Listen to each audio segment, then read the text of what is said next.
Voici ce qui reste des villas économiques construites à Lokossa, ville située à 100 km au nord-ouest de Cotonou.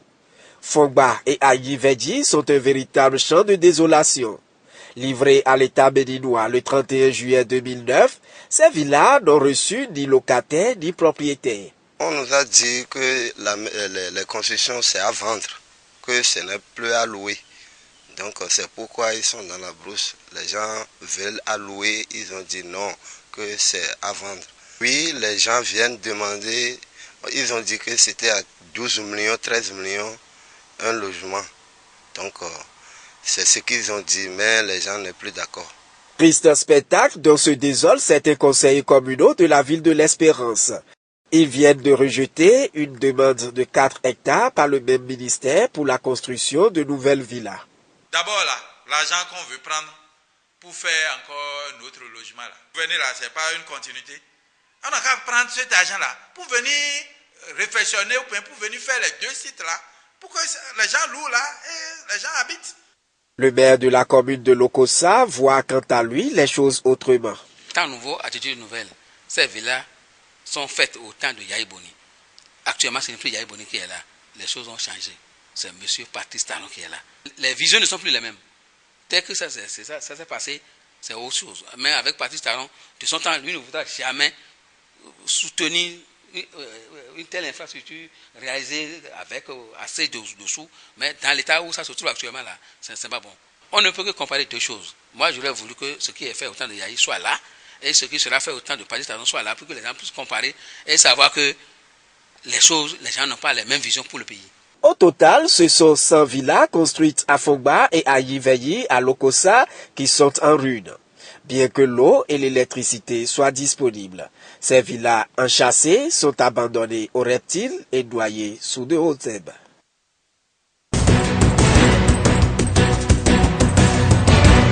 Laurent Métoyon et consorts vont passer les fêtes de fin d'année en prison. Ils recusent le juge affecté pour le dossier, mais ce dernier refuse de se déporter, ce qui n'a pas fait plier les détenus. Au dire du Front pour le sursaut patriotique, Laurent Métoyon et consorts sont des détenus politiques. Ce qui vient de se passer est très clair. Ça montre que la détention de Laurent Métoyon de l'Est, c'est une détention politique. Parce qu'on a vu ce que Togono a fait, le procureur. Les gens n'ont pas leur place, ni pour être détenus au commissariat, pour garder à vue pendant 5 jours, 6 jours, ni leur place à la prison civile de Cotonou. Non.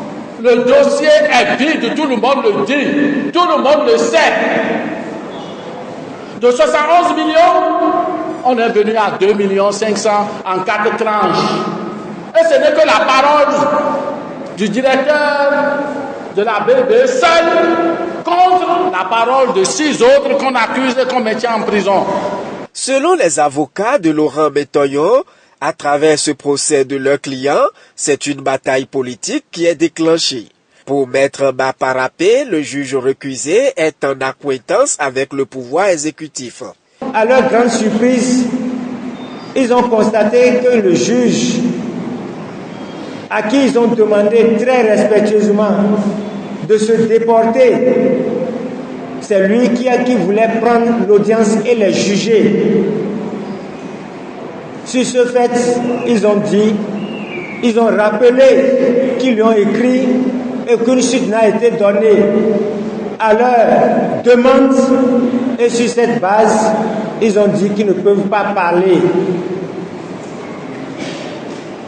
Bien, le juge est passé outre et a pris l'audience. C'est là où ils ont déposé par le ministère de leurs avocats que nous sommes un recours en inconstitutionnalité, c'est-à-dire le fait de leur refuser de ne pas donner suite à leur demande constitue une violation de la Constitution. Et lorsqu'une autorité de notre pays, par son comportement, viole vos droits constitutionnels, eh bien, la juridiction compétente pour recevoir votre plainte contre cette autorité, c'est la Cour constitutionnelle. C'est pourquoi on a déposé un recours en inconstitutionnalité.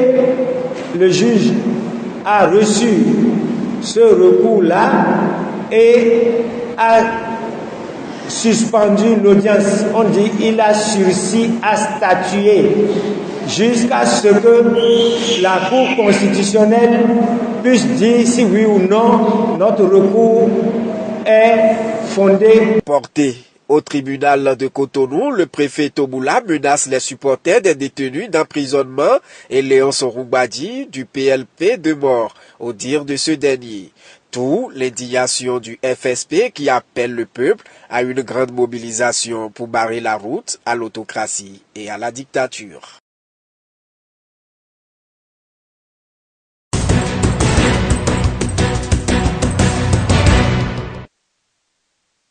Rendre compte aux hommes des médias des grandes décisions issues de la 23e conférence des partis sur le climat de Bonn en Allemagne.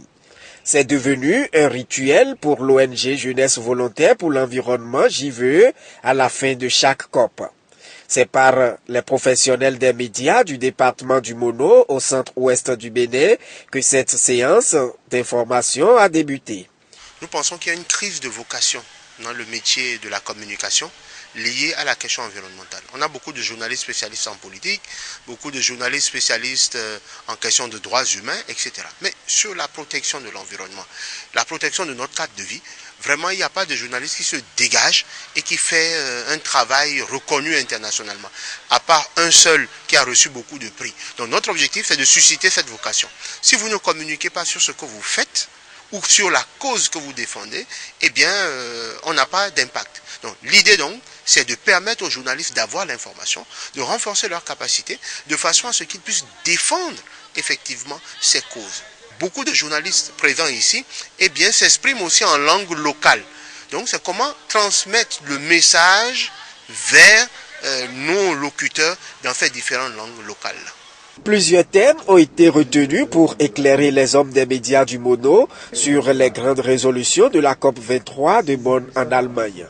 Donc tout au long de cette séance que nous avons avec les journalistes et les autres organisations de la société civile, nous allons discuter de ces questions d'énergie fossile, du charbon notamment, et donc des énergies renouvelables qu'il faut promouvoir. Nous allons revenir sur les questions donc de financement. Après cela, nous allons discuter de long en large de quelques avancées que nous avons obtenues à Bonn sur la question donc de l'agriculture. Représentant le préfet du Mono à la cérémonie d'ouverture de la rencontre, le secrétaire général de la préfecture salue cette initiative de l'ONG JVE. Elle vise, selon lui, à mettre les journalistes exerçant dans son département au même diapason d'informations que ceux ayant participé à la COP23 de Bonn.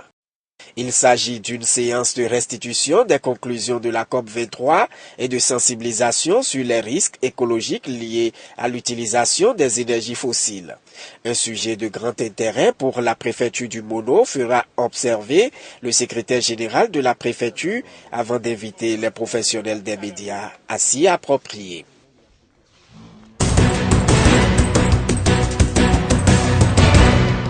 Plus rien ne va au conseil communal de Lokossa. 11 conseillers sur les 19 que compte ce conseil communal dénient la gestion du maire et réclament son départ. Nous, conseillers, on n'a jamais voté des véhicules d'occasion. On a voté 2 véhicules neufs. On nous a donné 250 panneaux solaires. Je dis le maire unilatéralement a choisi sa voie. C'est-à-dire la voie qui mène dans sa maison privée et la voie qui mène vers la maison privée de son papa. Et allez, tous les panneaux solaires. Toguemé à Fongba, ça fait près de 5 km. Des arbres qui constituent des patrimoines de la commune étaient sur la voie. Il a fait couper tous ces arbres sans un point à un seul conseil. Combien d'arbres ont été abattus? Et quel conseil t'a autorisé? Et l'unité a été vendue à combien? Le montant total, c'est combien? Ça a servi à quoi? Pierre Awadi balaie d'un revers de main ces accusations. Le maire de Lokossa dénonce une volonté des conseillers frondeurs de nuire au développement de la commune. À les écouter, ils parlent de mauvaise gestion. Ils ont écrit un peu partout, ils ont saisi les ministères de la décentralisation, des finances, un peu partout, même jusqu'à la présidence. Des auditeurs arrivent pour voir si effectivement ce qu'ils disent là, que c'est vrai. Mais quand on fouille, il n'y a rien. Notre budget voté pour acheter le véhicule là, c'est un budget de 2016. Et nulle part, ce n'est écrit véhicule neuf ou véhicule d'occasion. Je n'étais même pas au pays quand on plaçait ces lampadaires là. Je n'étais même pas au pays quand on plaçait ces lampadaires. Mais aujourd'hui, on dit que c'est le maire qui a placé. Je leur dis, ce qui se vend là, ce n'est pas les valeurs inactives que nous vendons les choses. De se rapprocher du service qui a en charge la gestion de ces arbres là. Et au besoin, ils peuvent se rapprocher du receveur percepteur et contrôler, voir si l'argent est réellement versé dedans. Ils ne veulent pas ça. Ce qui reste pour eux, c'est de saboter. Le chef de l'arrondissement central de Lokossa reste de marbre. Pierre Awadji n'a aucun bilan à défendre. On vient de finir près de 3 milliards de budget. Et je ne peux doiter quelque chose que nous avons fait. Je suis comptable de ce conseil. On a voté collectif d'abord en 2015, budget 2016, budget 2017, ça fait déjà plus de 3 milliards.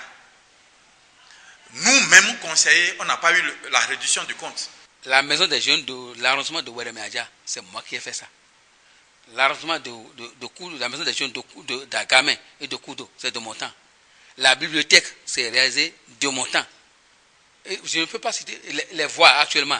La voie à Khotinsa, Begodo, c'est de mon temps, ça a des millions, c'est de mon temps. La réduction de compte ne les regarde pas. La réduction de compte, c'est la population.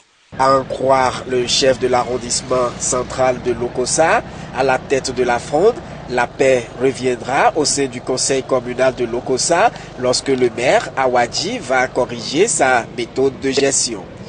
Ils exigent, les frondeurs, la reddition de comptes. Pierre Awadji dit quant à lui ne rien se reprocher et qualifie ces accusations de fantaisistes. Pour lors, la commune tourne au ralenti. Le compte administratif du maire, le budget 2018, ainsi que le projet de construction de logements économiques et de cités administratives sont tous rejetés par les conseillers frondeurs qui ont la majorité numérique.